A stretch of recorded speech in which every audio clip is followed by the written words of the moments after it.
कनक कितनी देर से सजी हुई आईने के सामने खड़ी खुद को हर एंगल से देख रही थी। आज मयंक अपने चाचा सतीश के साथ उनके घर आया हुआ था। सतीश चाचा तो उनके घर हफ्ते में 1-2 बार जरूर आते थे, मगर मयंक आज पहली बार अपनी होने वाली ससुराल में आया था और पहली बार ही उसकी कनक से मुलाकात होने जा रही थी। कनक चाहती थी आज वो इतनी खूबसूरत लगे कि मयंक अपनी किस्मत पर गर्व करने लगे कि उसे इतनी खूबसूरत मंगेतर मिली है। इस खुशी में वो ये बात भी भूल गई थी कि उसका पिता अपनी ज़िंदगी के आखिरी दिन गिन रहा है।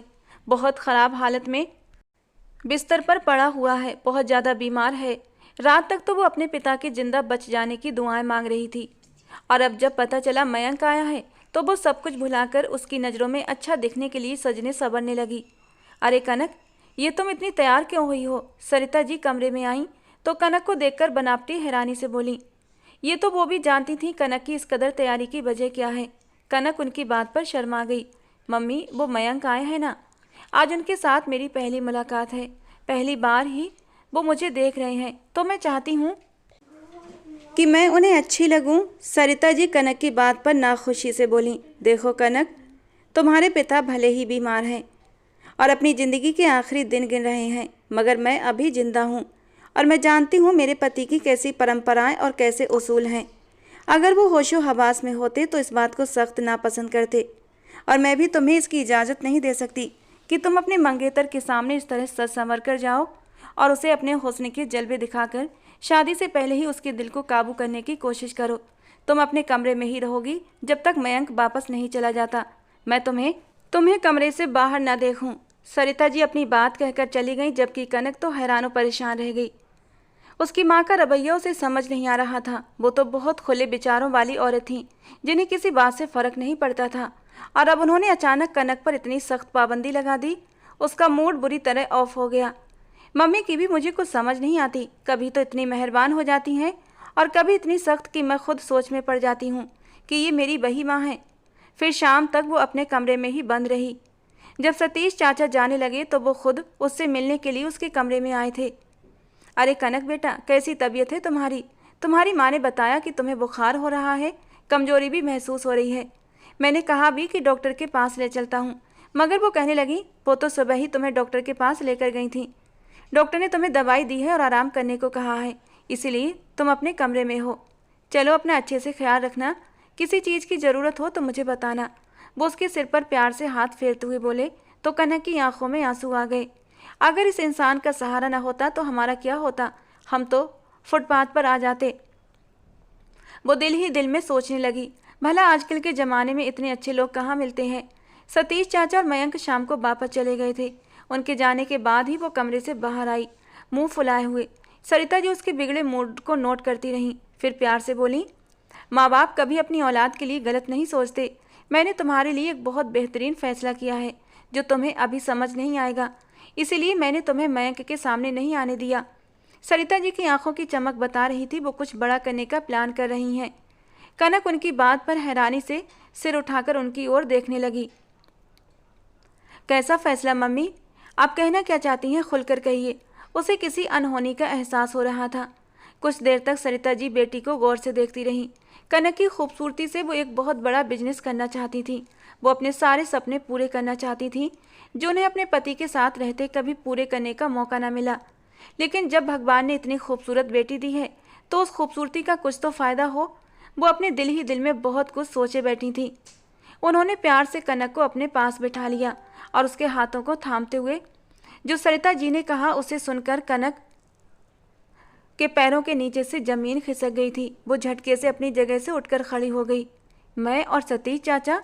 ये कैसे मुमकिन है मम्मी? ऐसा नहीं हो सकता। मयंक मेरा मंगेतर है और मेरी उससे शादी होने वाली है, और आप कह रही हैं मैं उसे छोड़कर उसके चाचा से शादी कर लूं? मगर क्यों मम्मी, आपने ऐसा सोचा भी कैसे? वो तो पापा की उम्र के हैं। सरिता जी ठंडी सांस भरकर बोली। अरे यही तो बात है पगली, मैं तो यही चाहती हूँ कि तू खुश रहे, दौलत में खेले, हंसी खुशी अपनी ज़िंदगी गुजारे। मैं तेरी माँ हूँ, तेरी दुश्मन नहीं। मेरी बात समझने की कोशिश कर। कनक का तो सिर चकराने लगा। माँ की कोई भी बात उसकी समझ में नहीं आ रही थी। मम्मी, अगर दौलत की बात है तो वो सब मयंक का भी तो होगा। उसके चाचा के बाद सब कुछ मयंक का है। उनकी अपनी कोई औलाद नहीं है। फिर आप ये क्यों कह रही हैं? अब सरिता जी अपना सिर पकड़कर बैठ गईं। लड़की, तुझे मैं कैसे समझाऊं? बहुत भोली है तू। देख, अगर तेरी शादी मयंक से होती है तो वो बहुत सख्त मिजाज लड़का है, बहुत गुस्से वाला, जबकि सतीश एक बड़ी उम्र का आदमी है। बड़ी उम्र के मर्द को जब छोटी उम्र की लड़की मिलती है तो वो उसके पाँव धो धोकर पीता है। तू उससे जो भी मनवाना चाहती है वो मनवा सकती है, और हमने तेरी इतनी दूर शादी का फैसला इसीलिए किया था ताकि तू अपने सारे ख्वाब पूरे कर सके, शोहरत और दौलत में खेल सके। मयंक तुझे घर में बंद करके रख देगा, वो ऐसे ही स्वभाव का मालिक है। इन चंद मुलाकातों में ही मैंने उसके स्वभाव को अच्छे से समझ लिया है। जबकि सतीश, वो तो तेरे लिए बेदाम गुलाम की तरह रहेगा। कनक आंखें फाड़े अपनी माँ की बातें सुन रही थी। सरिता जी हल्के से मुस्कुराईं। वैसे भी मैंने कोई कच्ची गोलियां नहीं खेली हैं, हमें तो बस अपना मकसद हासिल करना है। मैं कौन सा तुझे सच में उस बूढ़े के साथ विदा कर दूंगी, बस उसके साथ तुम्हारे फेरे करवाऊंगी, शादी का झांसा दूंगी और फिर बहाना बनाकर किसी न किसी तरह तुम्हारी विदाई रोक लूंगी। धीरे धीरे उसका सारा पैसा हम अपने कब्जे में कर लेंगे और फिर तुझे उससे छुड़वाकर तुझे फिल्मों में काम दिलवाऊंगी। यही तो मैं चाहती हूँ कि मेरी बेटी एक हीरोइन बने, और तू भी तो यही चाहती है ना? बचपन से तुमने भी तो यही सपना देखा है कनक, और ये सपना सतीश के जरिए ही पूरा हो सकता है। अब अगर तुम्हारे हाथ में एक मौका आ रहा है तो इसे गवा क्यों रही हो? अब बात कनक की समझ में भी आने लगी थी। उस वक्त तो वो कुछ भी नहीं बोली, चुपचाप उठकर अपनी माँ के पास से अपने कमरे में आ गई। लेकिन पूरी रात वो यही सोचती रही कि उसे क्या करना चाहिए, माँ की बात मान लेनी चाहिए या अपने उस सपने से हाथ धो लेना चाहिए। मगर अपने सपने से पीछे हटना भी आसान नहीं था। उसने ज़िंदगी से सिर्फ यही तो एक सपना देखा था, दौलत और शोहरत कमाना। जब मेरे पास शोहरत और दौलत सब कुछ होगा तो मयंक जैसे कितने ही लड़के मुझसे शादी करने के लिए तैयार हो जाएंगे। बस मुझे अपना भविष्य संवारना है, अपने बारे में सोचना है। वो एक फैसला करके निश्चिंत हो गई थी, लेकिन उसे पता था ये फैसला उस पर कितना भारी पड़ने वाला है। एक गलत फैसले के चलते वो अपनी पूरी जिंदगी ऐसे दलदल में फंसाने वाली है जहां से निकलने का कोई रास्ता नहीं था। अगली सुबह बहुत भारी थी। उसके पिता सागर का देहांत हो गया था। दुनिया को दिखाने के लिए वो दोनों माँ बेटी उनका गम मनाने लगीं। 4 दिन हो चुके थे जब सतीश चाचा ने कहा, अब मैं तुम लोगों को यहाँ अकेला नहीं छोड़ सकता। सागर तो रहा नहीं, तुम्हें मैं किस आश्रय पर यहाँ छोड़ूं? आज से तुम लोग मेरे घर रहोगे। उनका ये कहना था। सरिता जी के तो दिल की मुराद पूरी हो गई। वो तो खुद यही चाहती थी कि किसी तरह सतीश से इस बारे में बात करें, और यहाँ तो उन्होंने खुद ही ये मुद्दा छेड़ दिया। अब अगला कदम था सतीश को कनक से शादी के लिए मनाना। सरिता जी बोली, अभी कुछ दिन हम यहीं रुकते हैं, पड़ोस के लोग और रिश्तेदार तसल्ली देने आ रहे हैं। अगर हमने घर छोड़ दिया तो लोग बातें बनाएंगे। जैसे ही लोगों का आना जाना कम होता है मैं कनक को लेकर तुम्हारे साथ चल दूंगी। सतीश सरिता जी की बात को समझ गया था और हाँ में सर हिला दिया। कहने लगा, आप ठीक कह रही हैं, अभी कुछ दिन आपको यहीं रुकना चाहिए। लेकिन अब सतीश अक्सर उनके घर पर आने लगा था। पड़ोस के लोग और रिश्तेदार बातें बनाने लगे। पति दुनिया से चला गया और इसे खुली छूट मिल गई। जवान बेटी भी है घर में और एक गैर मर्द को घुसा रखा है। सरिता जी के कानों में भी ये बातें पहुंच रही थीं, लेकिन उन्हें कोई परवाह नहीं थी। उन्हें बस अपने मकसद पर ध्यान देना था। इन्हीं बातों को बढ़ा चढ़ाकर सरिता जी उठते बैठते सतीश के सामने ये बातें दोहराती और ठंडी आहें भरकर रह जाती।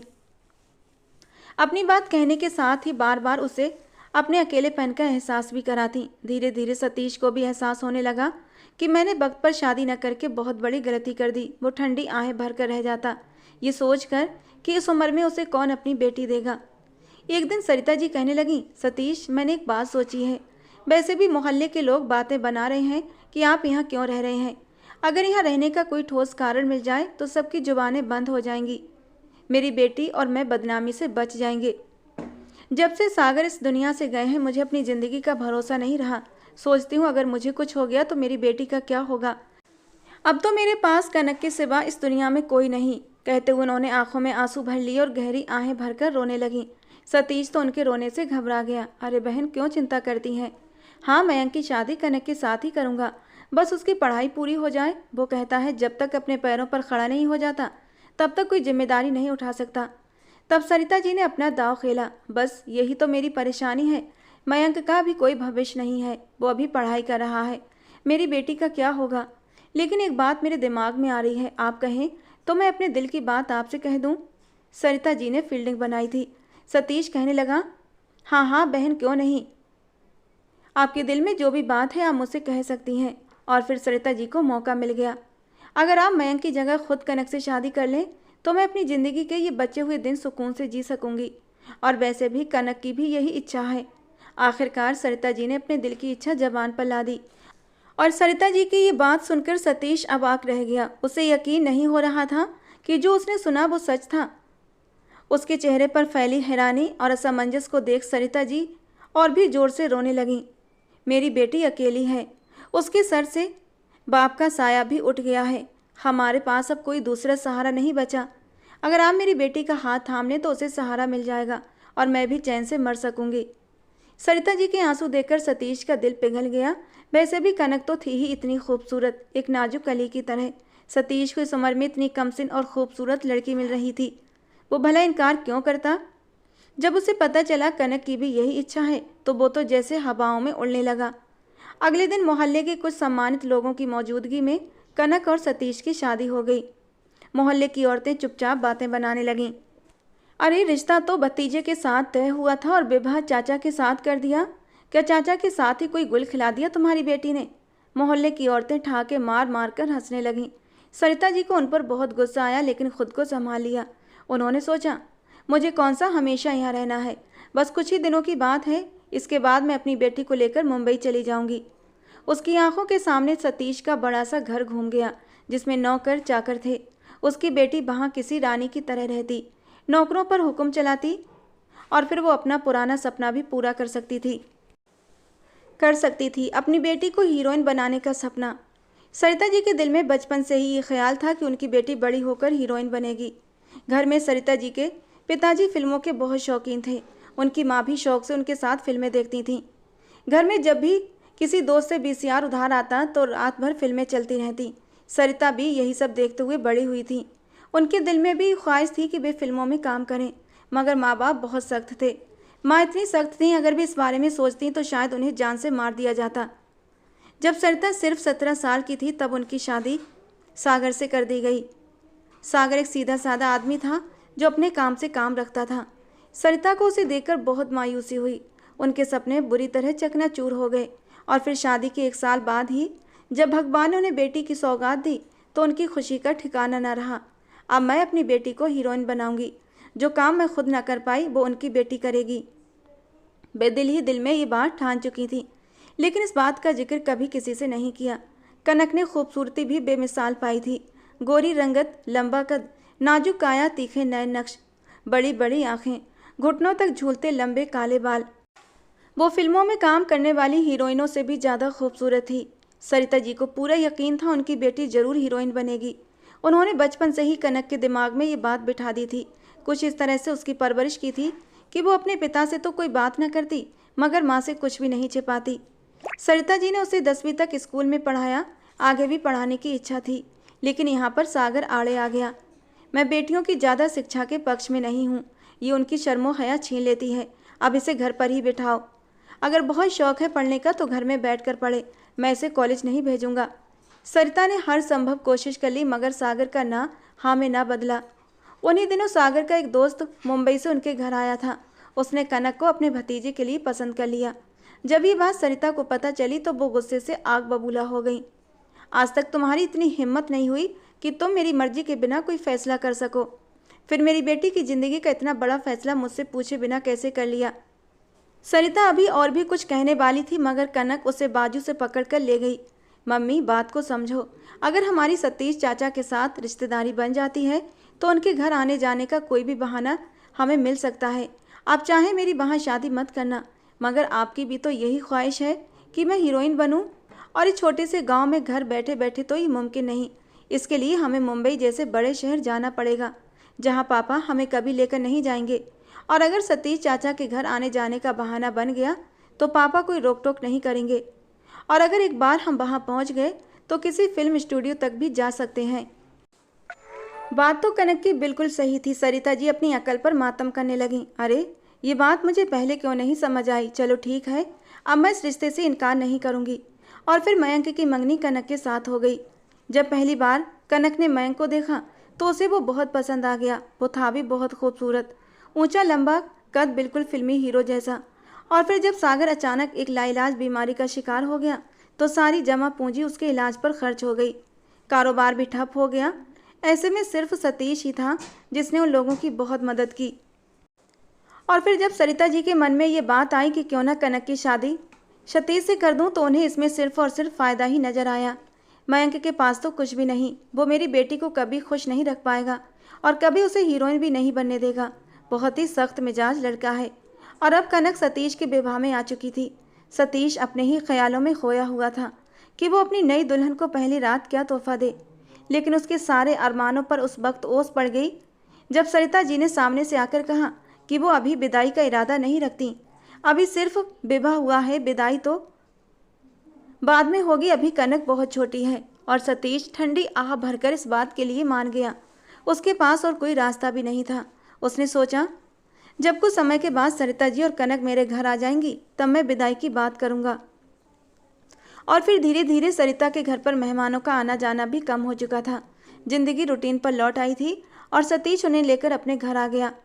रास्ते में उसने कनक और सरिता जी से कहा, शादी वाली बात अभी मयंक को मत बताना, मैं सही वक्त देखकर खुद ही मयंक से बात कर लूँगा। कनक और सरिता जी को इससे भला क्या ऐतराज हो सकता था। जब भी उस बड़े से घर में पहुंची तो कनक की आंखें फटी की फटी रह गईं। मम्मी, घर तो बहुत प्यारा है। सरिता जी को उसकी ये बात अच्छी लगी, वरना जब से उन्होंने कनक का विवाह सतीश से किया था, कनक ने तो सीधे मुंह बात तक नहीं की थी। उसने माँ के बहकाने पर जल्दबाजी में सतीश से शादी करने का फैसला तो कर लिया था, लेकिन अंदर ही अंदर उसके दिल में एक चुभन थी। जो फीलिंग्स मयंक के लिए उसके दिल में थी, वो सतीश के लिए किसी भी तौर मुमकिन नहीं हो पा रही थी। और यही जलन और कुड़न वो अपनी माँ से बात न करके निकाल रही थी। कभी कभी गुस्से से वो अपनी माँ से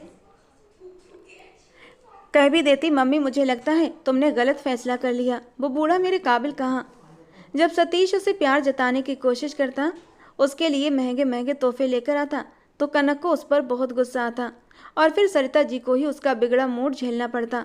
लेकिन अब जब कनक इस आलीशान घर को सराह रही थी तो सरिता जी के लबों पर मुस्कान आ गई।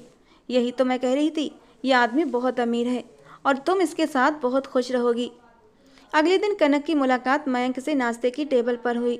जब वो नाश्ते के लिए आई तो मयंक ने मुस्कुराकर उसकी तरफ देखा। उसके तो दिल की कलियां सी खिल उठी थीं अपनी खूबसूरत और नाजुक सी मंगेतर को अपने सामने देखकर। हालांकि पहले भी उसका कितना दिल करता था कनक से बात करने का, लेकिन सतीश चाचा ने उसे मना कर रखा था कि कनक के परिवार वाले इस बात को अच्छा नहीं समझते कि शादी से पहले लड़का लड़की एक दूसरे से मिलें और बात करें। कुछ दिन सब्र कर लो, जब तुम्हारी शादी हो जाए तो जी भरकर अपने अरमान निकाल लेना। और मयंक बस अपना दिल महसूस कर रह गया था और फिर अपनी शादी के दिन गिनने लगा था। लेकिन अब जब कनक को सामने से देखा तो खुशी के मारे उसके चेहरे की चमक बढ़ गई थी और वो काफ़ी देर तक कनक को देखता रहा, लेकिन कनक ने उसे कोई हाय हेलो नहीं की थी। वो थोड़ा हैरान हुआ और कहा, आपके यहाँ गुड मॉर्निंग करने और हालचाल पूछने का कोई रिवाज नहीं है क्या? मयंक की आवाज़ सुनकर जब कनक ने सिर उठाकर देखा तो एक बार फिर उसका दिल बेईमान होने लगा। खिला खिला सा हंसता मुस्कुराता हैंडसम सा मयंक उसके हवासों पर छाने लगा था। एक ही पल में वो सतीश और मयंक की तुलना कर बैठी।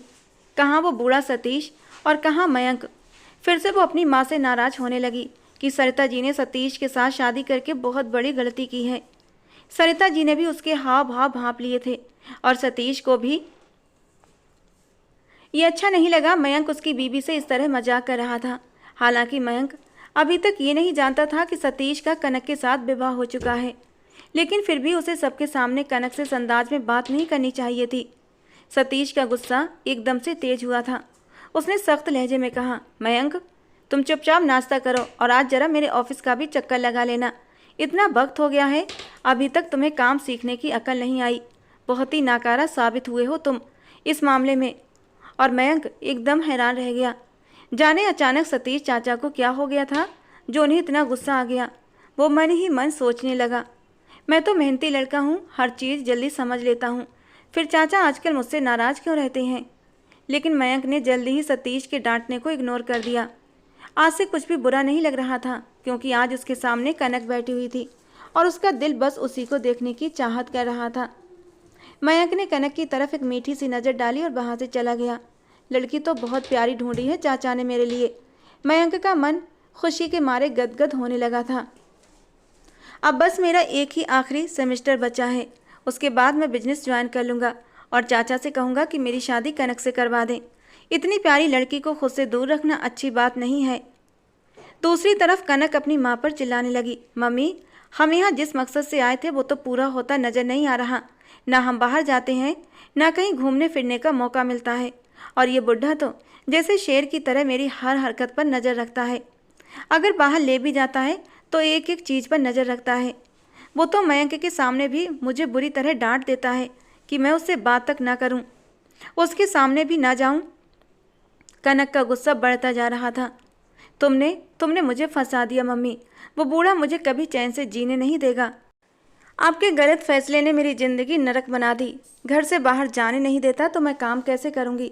कनक तो रोने को थी। सरिता जी ने उसकी ओर देखा और ठंडे लहजे में बोली, अरे परेशान क्यों होती हो, तुम्हारी माँ भी जिंदा है, देख लूँगी मैं इस आदमी को।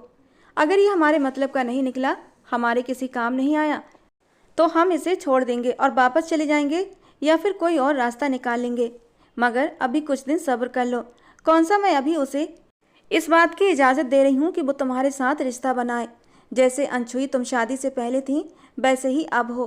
हमारा अभी कुछ भी नहीं बिगड़ा और तुम अपने मन को ख़राब मत करो। मुझे थोड़ा सा टाइम दो। अभी तो मैं इस बूढ़े को काबू में करने की कोशिश कर रही हूँ। और तुम एक काम क्यों नहीं करती, इससे प्यार से बात करो। इसे समझाओ कि अब तो मैंने यहीं रहना है, तो मुझे यहाँ के लोगों में उठने बैठने दो, यहाँ के तौर तरीके सीखूँ, ये पता चले कि बड़े शहर में लोग कैसे रहते हैं। कनक की समझ में बात आ गई थी। हाँ मम्मी, ये तो तुमने बड़ी समझदारी की बात कही है, मगर मैं क्या करूं। जब वो मुझसे मीठी मीठी नज़रों से देखता है तो मुझे बहुत गुस्सा आता है। उसकी वो नज़रें मुझे अपने बदन में चुभती हुई महसूस होती हैं। जब बहाने बहाने से मुझे छूता है तो मेरा मन करता है उसका मुंह नोच लूँ। मुझे ये इंसान बिल्कुल भी अच्छा नहीं लगता। मेरा दिल करता है उसकी नज़रों से छुप जाऊँ। वो मुँह बनाकर बोली। सरिता जी ने उसे तसल्ली दी। बस मेरी बच्ची, थोड़े से ही वक्त की बात है, तुम्हें इस राक्षस को ज़्यादा दिन तक बर्दाश्त नहीं करना पड़ेगा। बस एक बार तुम हीरोइन बन जाओ, फिर हम इसे छोड़कर कहीं और चले जाएंगे। फिक्र मत करो, सब ठीक हो जाएगा। फिर कनक ने बातों बातों में सतीश से ये उगलवा लिया कि फिल्में कहाँ बनती हैं। मुझे फिल्में देखने का बहुत शौक़ है और लोगों को करीब से देखना चाहती हूँ। मैं उनसे कैसे मिल सकती हूँ। लेकिन सतीश ने कनक को मना कर दिया। ये एक दलदल है, इस दलदल से तुम दूर ही रहो, वही ज़्यादा अच्छा है। बहुत ज़्यादा कुरेदने पर सतीश ने बस इतना बताया, यहाँ से कुछ दूरी पर एक आदमी का घर है जो डायरेक्टर है। लेकिन साथ ही उसने ये भी साफ कह दिया, लेकिन देखो कुछ भी हो जाए तुमने उसके घर नहीं जाना। मुझे वो लोग बिल्कुल भी पसंद नहीं हैं। अगर मेलजोल बढ़ाना इतना ही शौक़ है तुम्हें तो आसपास के घरों में जाया करो, मगर तुम उस सफ़ेद कोठी में नहीं जाओगी जहाँ वो हरीश गिद्ध रहता है। सतीश को क्या पता था कि उसने अपने ही पैर पर कुल्हाड़ी मार ली है। जिस जानकारी की कनक को ज़रूरत थी वो तो उसे मिल ही गई थी। कनक की खुशी का कोई ठिकाना नहीं था। वो खुशी खुशी अपनी माँ के पास भागी और जब उसने ये सारी बातें सरिता जी को बताईं तो वो भी खुशी से दीवानी हो गई। अरे इस बुढ़े ने तो हमारा बहुत बड़ा मसला हल कर दिया। बस इसे घर से बाहर जाने दो। आज ही हम उस सफ़ेद कोठी में जाएंगे और उस आदमी से तुम्हारे बारे में बात करेंगे। जब सतीश घर से चला गया तो कनक और सरिता जी भी निकल पड़ी। कनक खूब सजी धजी थी। उसे मेकअप करना ठीक से नहीं आता था, मगर फिर भी हल्के मेकअप में भी वो इतनी खूबसूरत लग रही थी कि जिसकी नज़र उस पर पड़ती बस ठहर जाती। जब भी सफ़ेद कोठी पहुंची तो वहाँ के नौकर ने उन्हें सिर से पैर तक देखा और पूछा, आप कौन है जी और किससे मिलना है। हम आपकी मैडम साहिबा से मिलने आए हैं। हम यहाँ नए नए आए हैं तो सोचा पड़ोसियों से मेल जोल कर लें। सरिता जी ने बड़ी सहजता से जवाब दिया। नौकर ने उन्हें वहीं इंतज़ार करने को कहा और फिर अंदर चला गया। थोड़ी देर बाद नौकर वापस आया और उन्हें एक बड़े से कमरे में ले गया जहां एक औरत के साथ एक मर्द बैठा हुआ था। उस आदमी ने गहरी दिलचस्पी से कनक की ओर देखा। उसकी आंखों में साफ पसंदीदगी और चाहत झलक रही थी, मगर उस औरत के चेहरे पर नाराज़गी छा गई। वो अपने पति की नेचर को बहुत अच्छे से जानती थी। खूबसूरत और मासूम लड़कियां उसकी कमजोरी थीं और ये लड़की तो इतनी भोली और हसीन दिख रही थी कि उसे देखते ही हेमा को अजीब सा गुस्सा आने लगा। वो चेहरे पर सख्ती लाकर बोली, जी आप कौन हैं? मैंने आपको पहले कभी यहाँ नहीं देखा। कहिए कैसे आना हुआ यहाँ? यहाँ भी सरिता जी ने चापलूसी से काम लिया। ये मेरी बेटी है, इसे फिल्मों और ड्रामों में काम करने का बहुत शौक है। मैंने सुना है आपके पति फिल्में बनाते हैं, तो क्या वो मेरी बेटी को भी कोई काम दिलवा सकते हैं? सरिता जी के इस खुशामदी अंदाज पर हेमा के चेहरे पर नाराजगी छा गई। कहाँ तो वो चाहती थी कि इस लड़की को अपने पति की नज़रों से दूर कर दे, और कहाँ उसकी माँ खुद उसे हरीश के साथ जोड़ने की बात कर रही थी। इससे पहले हेमा कुछ कहती, हरीश झट से बोल पड़ा, हाँ हाँ, मैं तो वैसे भी नए चेहरों की तलाश में रहता हूँ, और फिर आपकी बेटी तो बहुत खूबसूरत है, मैं उसे ज़रूर काम दूंगा। हरीश ने झट से अपनी जेब से कार्ड निकाला और उसके हाथ में दे दिया। ये मेरे ऑफिस का एड्रेस है और इस पर मेरा पर्सनल नंबर भी है, आप मुझसे कभी भी संपर्क कर सकती हैं। कनक और सरिता जी की खुशी देखने लायक थी। उन दोनों की तो जैसे दिल की मुराद पूरी हो गई थी। जिस मकसद से आई थी वो तो आते ही पूरा हो गया। अब उन्हें क्या ज़रूरत थी हेमा की नाराज़गी को झेलें। वो दोनों जल्दी से उठकर वापस आ गईं। घर पहुंची तो दोनों माँ बेटी बहुत खुश थीं।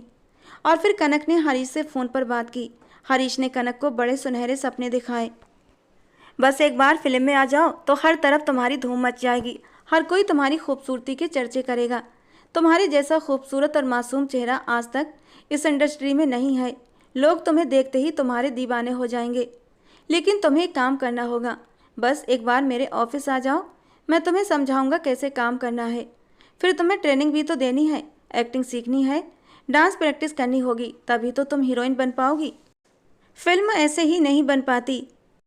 अब सतीश के घर से जाते ही कनक और सरिता जी भी बाहर निकल जाती और सीधे हरीश के ऑफिस पहुंच जाती। हरीश उनकी खूब खातिरदारी करता। उसका दिल तो पहले ही कनक पर आ गया था। हरीश अच्छी तरह जानता था कि वो कनक को इतनी आसानी से हासिल नहीं कर सकता। अगर वो उसे कोई छोटा मोटा काम दिलवा दे तो लंबे समय तक उसका फ़ायदा उठा सकता है, क्योंकि कनक एक भोली भाली और मासूम सी लड़की थी जो आसानी से उसकी बातों में आ जाती थी। और वही हुआ जैसा हरीश ने सोचा था। कनक ने काम के लालच में उसकी हर बात माननी शुरू कर दी। हरीश ने उसे बड़े बड़े सपने दिखाए। मैं तुम्हारा भविष्य संवार दूंगा, तुम सबसे बड़ी हीरोइन बनोगी।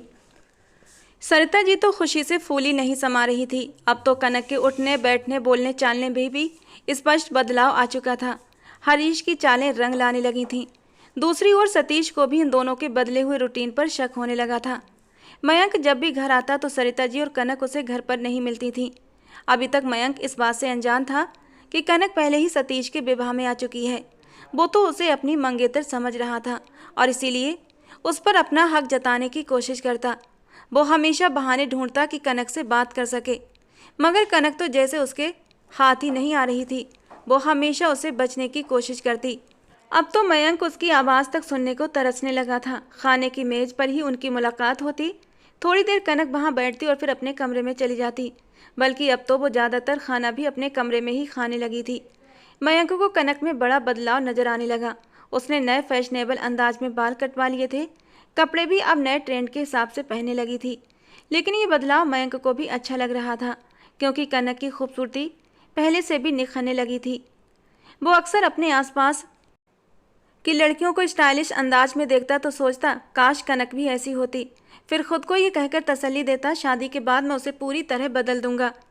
मगर न जाने कैसे कनक को मयंक की सोच का एहसास हो गया था, और ये सोचकर ही मयंक अंदर ही अंदर खुश हो रहा था कि बिना कुछ कहे कनक उसकी पसंद में ढलने लगी थी।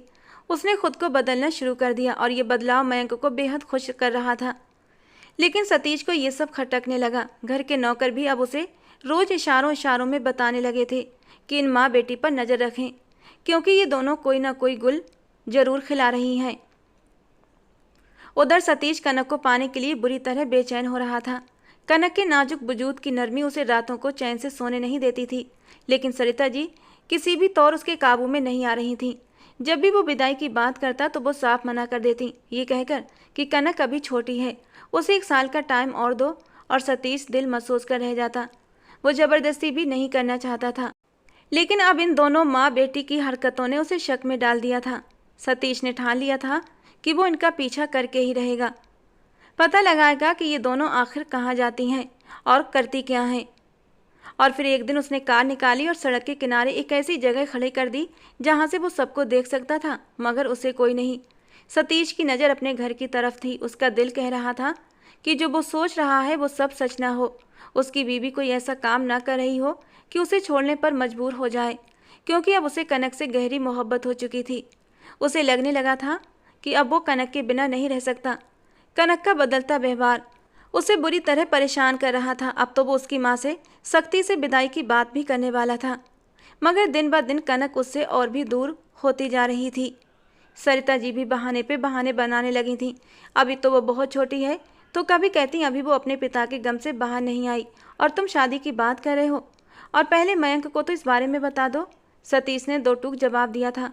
मयंक को इससे कोई फ़र्क नहीं पड़ेगा, वो मेरा भतीजा है, मैंने उसे पाला है। अब अगर मैंने अपनी ज़िंदगी के लिए कोई फ़ैसला किया है तो उसे कोई हक नहीं वो इस पर ऐतराज़ करे। मगर सरिता जी अब भी विदाई की बात को टाल रही थीं। अब सतीश को लगने लगा था कि कुछ तो गड़बड़ ज़रूर है। जो नौकर समझ रहे हैं वो शायद सही है। शुरू से ही मुझे इन औरतों को इतनी छूट नहीं देनी चाहिए थी। जब मैंने कनक को घर में लाया था तभी मैंने कनक को अपने रूम में रखना था, उसके साथ पति पत्नी वाला रिश्ता बनाकर उसे हमेशा के लिए अपना बना लेना था। 1 घंटा बीत चुका था जब कनक और सरिता जी घर से बाहर निकलती नजर आईं। सतीश ठिठक गया। कनक ने बहुत फैशनेबल कपड़े पहने हुए थे और दुपट्टा तो जैसे घर में ही भूल आई थी। बाल खुले हुए थे, चेहरे पर मेकअप था। सतीश की नज़रें उस पर टिक गईं। बेशक वो बहुत खूबसूरत लग रही थी, मगर वो इस रूप में कहाँ जा रही थी, और उसकी माँ कैसी औरत थी जो अपनी बेटी को इस हाल में बाहर ले जा रही थी। वे दोनों एक रिक्शे में बैठ गईं और सतीश की गाड़ी उनके पीछे पीछे चलने लगी। जब भी स्टूडियो पहुंची तो सतीश को एक गहरा झटका लगा। फिर भी वो एक मास्क पहनकर वहां पहुंच गया जहां फिल्म की शूटिंग चल रही थी। अपनी पत्नी को किसी गैर मर्द के साथ एक्टिंग के नाम पर रंगरलियां मनाते देख सतीश का खून खौल उठा।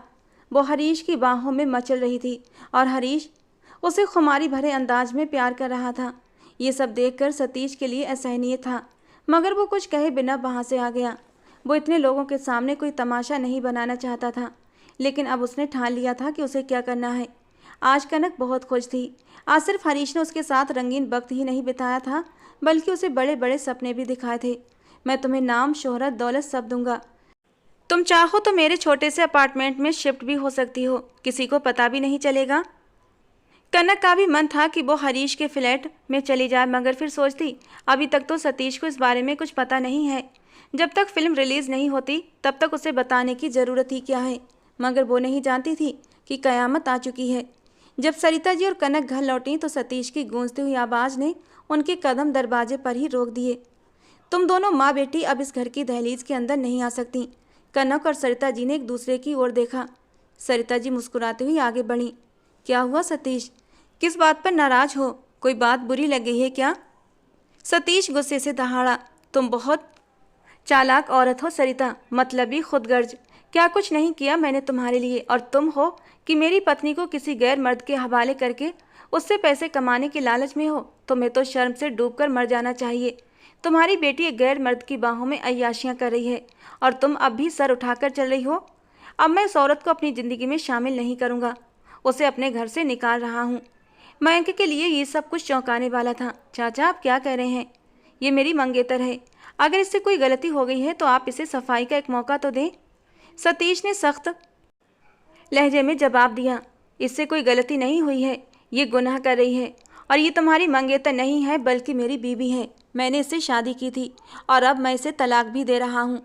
अब इस लड़की की मेरी ज़िंदगी में कोई जगह नहीं है। और मयंक तो जैसे सदमे से निढाल हो गया था। क्या क्या नहीं सोचा था उसने। आज वो घर जाकर चाचा से अपनी और कनक की शादी की बात करने वाला था। उसकी पढ़ाई भी पूरी हो चुकी थी और बिजनेस की भी अच्छी समझ आ गई थी, लेकिन यहाँ तो कुछ और ही कहानी सुनने को मिल रही थी। सतीश ने कनक को दरवाजे पर ही खड़े खड़े तलाक के पेपर उसके मुंह पर मार दिए और उसे घर के अंदर आने तक का और उसे सामान उठाने तक की इजाज़त नहीं दी। नौकरों से कहकर सारा सामान सड़क पर ही फेंकवा दिया। कनक बुरी तरह रोने लगी। मम्मी, ये सब कुछ ऐसे नहीं होना चाहिए था, ये बहुत बुरा हुआ। सरिता जी ने उसे दिलासा दिया। सब्र करो मेरी बच्ची, जो कुछ इस बूढ़े ने हमारे साथ किया है उसे इसकी सज़ा ज़रूर मिलेगी, और इसमें गलत ही क्या है। बहुत सारी लड़कियां फिल्मों ड्रामों में काम करती हैं, तो क्या वे सब गलत होती हैं? अच्छा हुआ इसने खुद ही तुम्हारी जान छोड़ दी। चलो अब हरीश के फ्लैट पर चलते हैं। जब कनक ने हरीश को फ़ोन पर सारी बात बताई तो वो खुशी से झूम उठा। यही तो वो चाहता था कि कनक किसी भी तरह इस बूढ़े से पीछा छुड़ाकर हमेशा के लिए उसके जाल में फंस जाए। अब उसका मकसद पूरा हो गया था। कनक हरीश के फ्लैट में उसकी बनकर रहने लगी। सरिता जी ये सब अपनी आंखों से देखती और दिल ही दिल में कुढ़ती रहती। कई बार उन्होंने हरीश से कहा भी कि वो कनक से शादी कर ले, मगर हमेशा हरीश उसकी बात को हंसी में उड़ा देता। वो दिल ही दिल में सोचता, जो चीज़ मुफ्त में मिल जाए उसे पाने के लिए इस जिम्मेदारी का तौक गले में डालने की क्या ज़रूरत है। सरिता जी तिलमिलाने के सिवा और कर भी क्या सकती थीं। दिल ही दिल में सोचती, जब कनक की फिल्म रिलीज़ हो जाएगी, जब उसके पास शोहरत और पैसा आ जाएगा, तो वो उसे लेकर यहाँ से कहीं और शिफ्ट हो जाएंगी। वो कनक को भी इस बात की सलाह देती कि वो बाकी डायरेक्टरों और प्रोड्यूसरों से संपर्क करने की कोशिश करे। कनक भी हरीश की वजह से अब झुंझलाने लगी थी। वो जो उसके साथ प्यार के बड़े बड़े दावे करता था, शादी के नाम पर रुख फेर लेता, और एक फिल्म के बाद उसने कनक को दूसरी फिल्म में कास्ट भी नहीं किया था, हमेशा उसे टाल देता। जल्दी ही मैं तुम्हें नई फिल्म में ले लूँगा, पहली फिल्म तो रिलीज़ होने दो, देखना तुम रातों रात शोहरत की बुलंदियों पर पहुंच जाओगी। हरीश ने सरिता जी को नशे की दवाइयाँ देना शुरू कर दी, क्योंकि जब जब हरीश कनक के करीब जाता तो सरिता जी बहाने बहाने से उसे अपने पास बुला लेती थीं। उसे मौका ही नहीं देती थी कनक के करीब जाने का, और वो पूरी पूरी रात कनक के लिए तड़पता रहता। फिर उसे यही हल नज़र आया कि सरिता को नींद की गोलियां देकर कनक के साथ रातें गुजारी जाएं। इससे उनकी मानसिक हालत धीरे धीरे कमज़ोर होती चली गई। इधर कनक अपनी ज़िंदगी में इतनी उलझी हुई थी कि उसे अंदाज़ा नहीं था हरीश उसकी माँ के साथ क्या कर रहा है। और फिर जब एक दिन हरीश ने सरिता जी को नशे की अधिक मात्रा दे दी, तो वो तो जैसे आधी पागल हो गई। अब अगर उन्हें नशा नहीं मिलता तो वो बर्तन उठा उठाकर फेंकने लगती, दूसरों पर हमला कर देती। कनक हैरान थी कि उसकी माँ को क्या हो गया है। हरीश ने साफ कह दिया, तुम्हारी माँ पागल हो चुकी है, इसे किसी पागल खाने में भर्ती कर दो। मगर कनक के दिल में अपनी माँ के लिए अब भी प्यार था, वो उन्हें खुद से दूर करने को तैयार नहीं थी। हरीश भी अब तंग आ चुका था। ये बुढ़िया तो जान का रोग बन गई है। आजकल हरीश के जाल में एक नई लड़की फंस गई थी। अब तो उसका कनक से भी दिल भर चुका था। वो सोचने लगा ऐसा कौन सा तरीका निकाले जिससे वो कनक को इस फ्लैट से बाहर करे और उस नई लड़की को उसकी जगह रखे। फिर कनक की फिल्म भी रिलीज़ हो गई, लेकिन फिल्म बुरी तरह फ्लॉप हो गई थी। कनक बेशक बहुत खूबसूरत थी, मगर उसकी एक्टिंग में जान नहीं थी और ना ही वो डांस में माहिर थी। फिल्म में कई खामियां थीं जिनकी वजह से वो पूरी तरह फ्लॉप हो गई और कनक का दिल बुरी तरह टूट गया था। और फिर जब हरीश ने भी साफ कह दिया कि अब मैं तुम्हें और फिल्म में काम नहीं दे सकता, तुम्हारी वजह से मेरी फिल्म फ्लॉप हो गई, तब वो गुस्से में उसका फ्लैट छोड़कर चली गई और किराए पर एक जगह रहने लगी। उसे लगता था हरीश उसकी मोहब्बत के जाल में फंस चुका है, उसकी खूबसूरती का दीवाना हो गया है, उसे मनाने उसे लेने जरूर आएगा। लेकिन ये उसकी गलतफहमी साबित हुई। उसने अपनी माँ का इलाज करवाने की बहुत कोशिश की, मगर सरिता जी की मानसिक हालत इतनी बिगड़ चुकी थी कि वो ठीक नहीं हो सकी। अब कनक फिल्म रिलीज़ होने के बाद बहुत से लोगों की नज़रों में आ चुकी थी।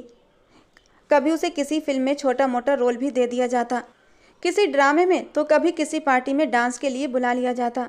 अब वो धीरे धीरे मशहूर होती जा रही थी, पैसे भी कमाने लगी, काम भी मिलने लगा, मगर अंदर से वो पूरी तरह खाली हो चुकी थी। जो कुछ उसने शोबिज की ज़िंदगी के बारे में सोचा था, सब कुछ उससे बिल्कुल उलट था। दौलत, शोहरत, पैसा, सब कुछ तो उसे मिल गया था, मगर उसका दिल खाली था। मर्द उसे बस एक इस्तेमाल की चीज़ समझते, इस्तेमाल करते और फिर छोड़ देते, जबकि वो तो बस सच्ची मोहब्बत की तलाश में पागल हो गई थी। ऐसे में उसे मयंक की यादें बुरी तरह सताने लगतीं। उसकी प्यार भरी आंखें, उसका मोहब्बत भरा स्पर्श, और जब मयंक को सच्चाई पता चली थी, तब उसकी आंखों का दर्द और उन दर्द भरी आंखों से बहते आंसू, वो सब कुछ याद आता था तो उसकी आंखें भीग जातीं। और फिर एक दिन जब उसने शॉपिंग मॉल में मयंक को एक लड़की के साथ हंसते मुस्कुराते देखा, तो उसका दिल जैसे खून के आंसू रोने लगा। मयंक उसे भूलकर अपनी ज़िंदगी में आगे बढ़ चुका था, और भला वो उसके लिए अपनी ज़िंदगी बर्बाद भी क्यों करता। वो आंसू पोंछते हुए वहाँ से हट गई। मैंने उसे दिया ही क्या था, जो वो मेरे लिए मोहब्बत का रोग लगाकर बैठ जाता। उसके दिल में एक कसक उठी, अगर उस दिन वो गलत फैसला ना करती, उस लड़की की जगह वो खुद भी हो सकती थी। उसकी गोद में भी एक प्यारा सा बच्चा होता, और मयंक उसे भी उतनी ही मोहब्बत से देखता जितना अभी अपनी बीबी को देख रहा था। उसे भी अपनी सुरक्षा के घेरे में रखता कि किसी मर्द की गंदी नज़र उस पर न पड़ती, जैसे कि अपनी बीबी को अपनी सुरक्षा के घेरे में रखे हुए था। मयंक की भी कनक पर नज़र पड़ चुकी थी। एक पल के लिए वो ठिठक गया, फिर चेहरे का रुख फेर लिया और अपनी बीबी का हाथ पकड़कर वहाँ से चला गया। जाते जाते भी उसने कनक पर एक नफरत भरी नज़र डाली थी, जो उसके पूरे वजूद में जैसे चिंगारियाँ भड़का गई। अब कनक को शोबिज में काम करते हुए पूरे 10 साल हो चुके थे। 18 साल की उम्र में उसने काम करना शुरू किया था और अब वो 28 साल की हो चुकी थी। उसे सब कुछ मिल गया था जिसकी उसे ख्वाहिश थी, मगर फिर भी उसका दिल उदास था। उसे लगता था वो खाली हाथ रह गई है। सरिता जी भी इस दुनिया से जा चुकी थीं। अब उसके पास कोई भी अपना खून का रिश्ता नहीं था। बस मुस्कुराते चेहरों के पीछे छुपे खुदगर्ज लोग थे, जो उसे अपने मतलब के लिए इस्तेमाल करते और फिर अपना रास्ता अलग कर लेते। अब वो भी इसी जिंदगी की आदी हो चुकी थी। कई बार उसका दिल करता कि शादी कर ले, मगर फिर ये सोचकर इस ख्याल को झटक देती कि अब कोई मर्द उसे कभी पसंद नहीं करेगा। लेकिन रातों की तन्हाई उसे काट खाने को दौड़ती थी। दिन तो भाग दौड़ में गुजर जाता, लेकिन रातें गुजारना उसके लिए मुश्किल हो गया था। उसे एक सच्चे साथी की ज़रूरत महसूस होती थी, जिसे अपने दिल का दर्द बांट सके, जिसके कंधे पर सर रखकर वो आंसू बहा सके, जो गलतियां की थी उन्हें पछतावे की सूरत में बाहर निकाल सके। लेकिन उसका कोई अपना ऐसा साथी नहीं था। कनक अब शोबिज की चमक धमक से बहुत ज़्यादा थक चुकी थी। 10 साल से वो इस दुनिया का हिस्सा थी, लेकिन जितना नाम कमाया उतनी ही तन्हाई भी उसके हिस्से में आई। लोग उसे पहचानते थे, उसकी खूबसूरती की तारीफ करते थे, लेकिन कोई ऐसा नहीं था जो उसके दिल को समझ सके। उसके पास दौलत, शोहरत, ऐशो आराम सब कुछ था, मगर वो अंदर से एकदम खाली हो चुकी थी। एक दिन एक पार्टी के बाद जब वो अपने घर लौटी तो आईने में खुद को देखकर उसके अंदर एक अजीब सा खालीपन महसूस हुआ। उसे अपने ही चेहरे को गौर से देखने लगी। वो वही कनक थी जो कभी सपनों से भरी हुई थी, लेकिन अब उसकी आंखों में वो चमक नहीं रही थी। उसने धीरे धीरे अपना मेकअप साफ किया और बिना मेकअप में देखकर वो खुद के प्रतिबिंब को देखकर डर चुकी थी। बेरौनक चेहरा, गोरी सफ़ेद रंगत। अब गोरी सफ़ेद तो जरूर थी, लेकिन अब उसमें वो चमक नहीं थी। बड़ी बड़ी काली आंखों की चमक भी धुंधलाने लगी थी। गुलाबी होंठ सुर्खी लगाते लगाते काले पड़ चुके थे।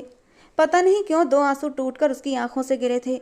उसने यही सब कुछ चाहा था, और जब मिल गया तो फिर दिल अंदर से खुश क्यों नहीं था।